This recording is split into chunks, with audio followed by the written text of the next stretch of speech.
الحمد لله نحمده ونستعينه ونستغفره ونؤمن به ونتوكل عليه ونعوذ بالله من شرور أنفسنا ومن سيئات أعمالنا من يهد الله فلا مضل له ومن يضلل فلا هادي له ونشهد أن لا إله إلا الله وحده لا شريك له ونشهد أن محمدا عبده ورسوله أما بعد فأعوذ بالله من الشيطان الرجيم بسم الله الرحمن الرحيم لا تحرك به لسانك لتعجل به إن علينا جمعه وقرآنه فإذا قرأناه فاتبع قرآنه ثم إن علينا بيانه صدق الله العظيم۔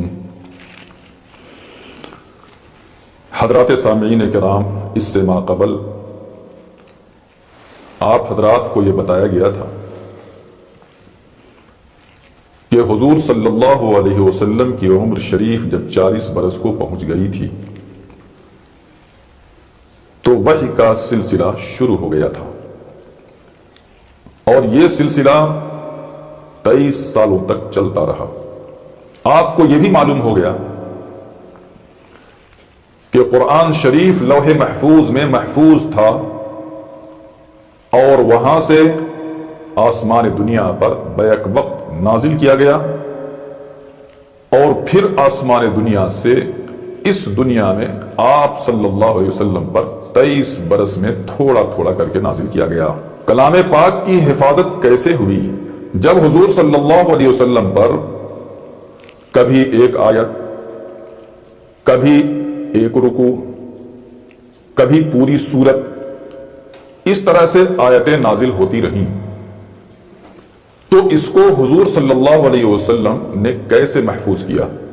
حضور صلی اللہ علیہ وسلم پر جب وحی نازل ہوتی، چاہے فرشتہ اپنی شکل میں آتا یا آدمی کی شکل میں آتا یا گھنٹی کی سی آواز آتی، جو اس سے پہلے آپ حضرات کو بتایا گیا کہ کس طرح سے وحی نازل ہوتی تھی، یہ آپ کو معلوم ہو گیا ہے۔ تو ان سب آیتوں کو حضور علیہ الصلوۃ والسلام نے محفوظ کیسے کیا؟ اس کی حفاظت کیسے ہوئی؟ اس کے بارے میں عرض کرنے جا رہا ہوں۔ پہلی بات تو یہ ہے کہ حضور صلی اللہ علیہ وسلم پر جو آیت نازل ہوتی تھی،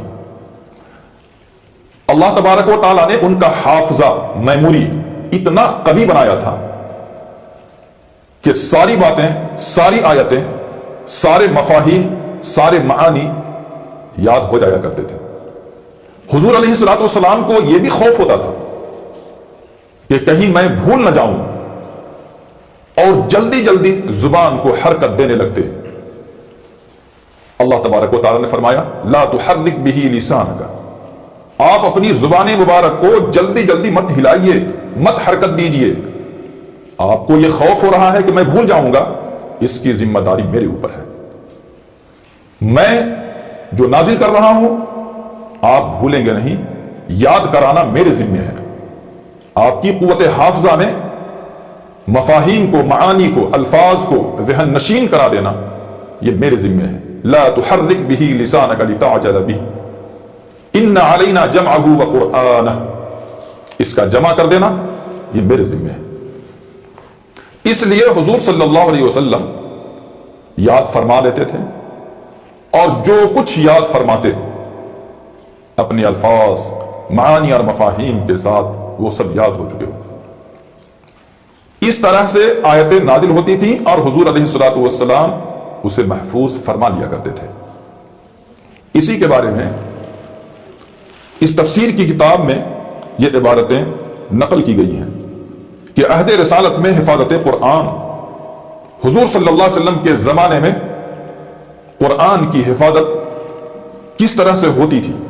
قرآن کریم چونکہ ایک ہی دفعہ پورا کا پورا نازل نہیں ہوا، بلکہ اس کی مختلف آیات ضرورت اور حالات کی مناسبت سے نازل کی جاتی رہی ہیں، اس لیے عہد رسالت میں یہ ممکن نہیں تھا کہ شروع ہی سے اسے کتابی شکل میں لکھ کر محفوظ کر لیا جائے، تھوڑا تھوڑا کر کے نازل ہوتا تھا۔ چنانچہ ابتدائی اسلام میں قرآن کریم کی حفاظت کے لیے سب سے زیادہ زور حافظہ پر دیا گیا، میموری پر دیا گیا۔ اللہ تبارک و تعالیٰ نے، جیسا کہ میں نے کہا کہ حضور علیہ الصلوۃ والسلام کا حافظہ اتنا قوی تھا کہ بغیر کسی ایک حرف کی تبدیلی کے بلکہ ایک نقطہ کی تبدیلی کے، گرچہ جب قرآن نازل ہو رہا تھا تو یہ نقطے نہیں تھے، میں نے آپ کو سمجھانے کے لیے نقطہ کا لفظ کہا ہے، زبر بھی نہیں تھا، زیر بھی، پیش بھی، یہ حرکات لگائے نہیں گئے تھے، یہ حرکات تو بعد میں لگائے گئے ہیں۔ بہرحال تو حافظہ اتنا قوی تھا کہ حضور علیہ السلام کو یاد ہو جاتا تھا، اور حافظہ پر زور دیا گیا۔ حضور علیہ السلام نے صحابہ کرام کو قرآن کے الفاظ سکھائے، ان کے معانی سکھائے، ان کی مرادات سکھائی، تو صحابہ کرام کو بھی اتنا شوق پیدا ہوا، چونکہ قرآن کے اندر بداعت ہے، قرآن کے اندر فصاحت ہے، قرآن کے اندر بلاغت ہے، قرآن کے اندر چاشنی ہے، حلاوت ہے، نفاست ہے، طہارت ہے، تو صحابہ کرام کو بھی شوق پیدا ہوتا تھا۔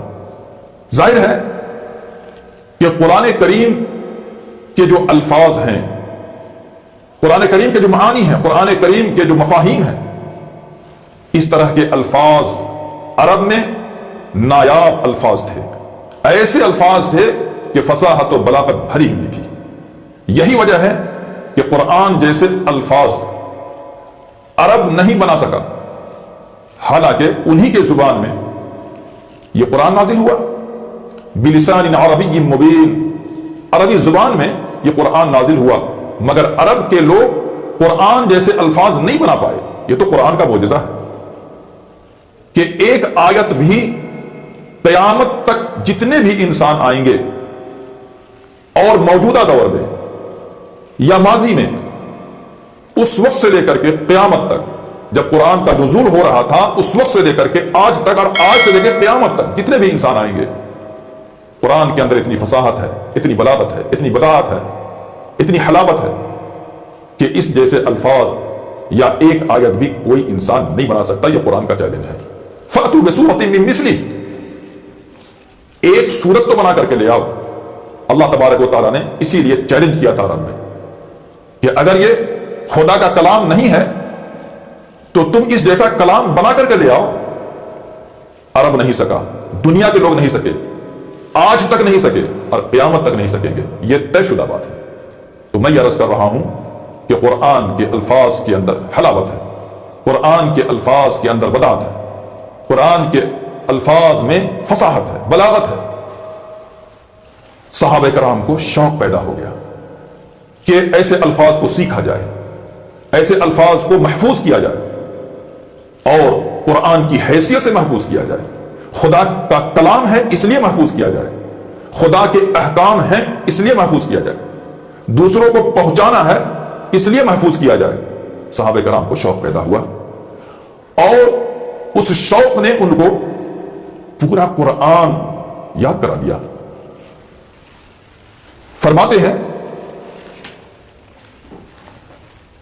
کہ حضور علیہ السلام بغیر کسی ادنا غلطی یا ترمیم و تغیر کے انہیں محفوظ کر لیتے تھے۔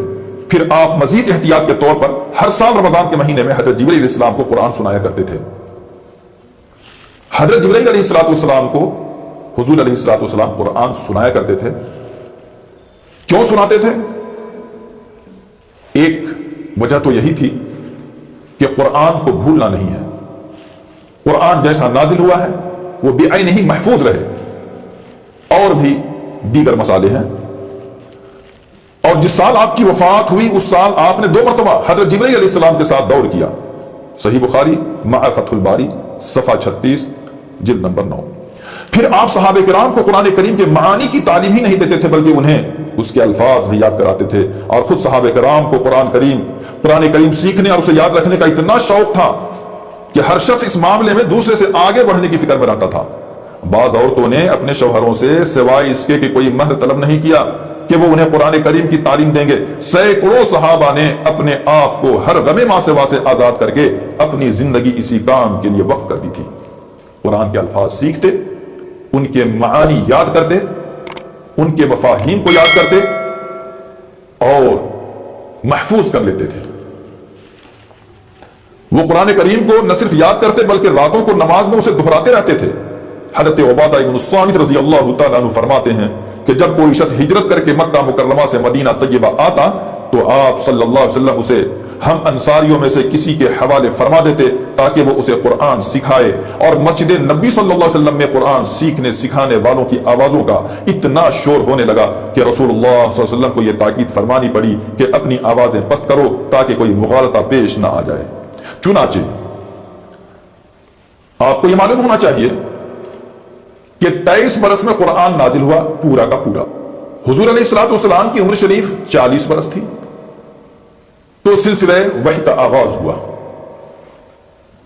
اور یہ بھی معلوم ہے آپ کو کہ 40 برس کے بعد انہوں نے جو زندگی گزاری مکے میں وہ 13 برس گزاری۔ 13 برس کے بعد مکہ چھوڑنا پڑا، جس کا قصہ مفصل سیر کی کتابوں میں، حدیث کی کتابوں میں اور دیگر کتب میں آیا ہے۔ کفار کے تکلیف پہنچانے کی وجہ سے مکہ کو چھوڑنا پڑا، تو مکے میں بھی آیتیں نازل ہوئی، سورتیں نازل ہوئی، قرآن نازل ہوا، اور 13 برس کے بعد جب حضور علیہ السلام نے ہجرت فرمائی مدینہ المنورہ میں، تو ہجرت فرمانے کے بعد 10 برس حضور علیہ السلام زندگی بسر فرمائے مدینہ منورہ میں، تو 10 برس تک قرآن نازل ہوتا رہا، مکے میں 13 برسوں تک اور مدینے میں 10 برسوں تک، 13 اور 10 23، 40 اور 23 63 برس۔ حضور علیہ السلام کی عمر شریف 63 برس کی ہوئی ہے۔ تو مدینے میں بھی قرآن نازل ہوتا تھا۔ مسجد نبی صلی اللہ علیہ وسلم میں صحابہ کرام، یہ جاننے کی بات ہے کہ سب تو نہیں لیکن مخصوص طبقہ صحابہ کرام کا یہ تعلیم و تعلم میں لگے رہتے تھے، دوسروں کو سکھاتے تھے اور پھر وہ اپنے ساتھیوں کو سکھاتے تھے۔ اس طرح سے قرآن محفوظ ہو گیا، ان کی میموری، ان کا حافظہ ایسا قوی تھا کہ ازبر انہیں قرآن یاد تھا، اور اللہ تبارک و تعالی نے بطور معجزہ کے قرآن کو یہ سلسلہ یاد کرنے کا آج تک بھی برقرار رکھا ہے۔ اگر کتابی شکل میں قرآن آج موجود نہ ہو تب بھی قیامت تک یہ قرآن میموری میں، مسلمانوں کے دماغوں میں یہ قرآن محفوظ رہے گا۔ یہ ناممکن ہے کہ قرآن کے الفاظ مٹ جائیں دنیا سے، اس لیے کہ اللہ تبارک و تعالیٰ نے اپنے ذمے لیا ہے، اِنَّا نَحْنُ نَزَّلْنَا الذِّكْرَ وَإِنَّا لَهُ لَحَافِظُونَ، ہم نے ہی اس قرآن کو نازل کیا ہے اور ہم ہی اس کی حفاظت کرنے والے ہیں۔ توریت، زبور، انجیل کی حفاظت کی ذمہ داری اللہ تبارک و تعالیٰ نے نہیں لی، اس لیے ان میں خلط ملط ہو گیا، لیکن قرآن کی حفاظت کی ذمہ داری اپنے اوپر اللہ تبارک و تعالیٰ نے لی ہے کہ زمانے کے اندر لاکھ انقلابات آ جائیں، لاکھ طوفان آ جائیں، اور دنیا کی کوئی طاقت نہیں ہے، کوئی قوت نہیں ہے کہ قرآن کو مٹا سکے۔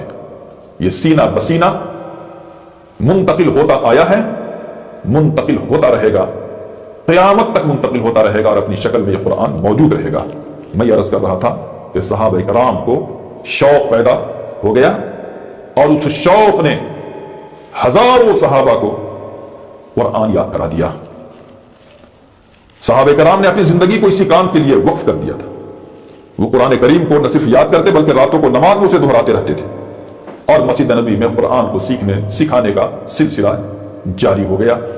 اس طرح سے یہ قرآن سینوں کے اندر محفوظ ہو گیا۔ چنانچہ تھوڑی ہی مدت پہ صحابہ کرام کی ایک ایسی بڑی جماعت تیار ہو گئی جسے قرآن کریم ازبر حفظ تھا، ازبر یاد تھا۔ حضرت حذیفہ ابن یمان، حضرت سالم مولا، حضرت ابو ہریرہ، حضرت عبداللہ ابن عمر، حضرت عبداللہ ابن عباس، حضرت عمرو بن عاص، حضرت عبداللہ ابن عمرو، حضرت معاویہ، حضرت عبداللہ ابن زبیر، حضرت عبداللہ ابن السائب رضی اللہ عنہم اجمعین، اور حضرت عائشہ رضی اللہ تعالی عنہا، حضرت حفصہ رضی اللہ تعالی عنہا، حضرت ام سلمہ رضی اللہ تعالی عنہا، بطور خاص قابل ذکر ہیں کہ ان کو بھی ازبر قرآن یاد تھا، اور حضور علیہ الصلوۃ والسلام کی اس دنیا سے تشریف لے جانے کے بعد صحابہ کرام نے اپنے شاگردان رشید کو قرآن یاد کرایا، اور اس کے بعد قرآن کو کتابی شکل دیا جانے لگا۔ پھر انشاءاللہ اس کے بارے میں باتیں ہوں گی۔ وما علینا الا البلاغ۔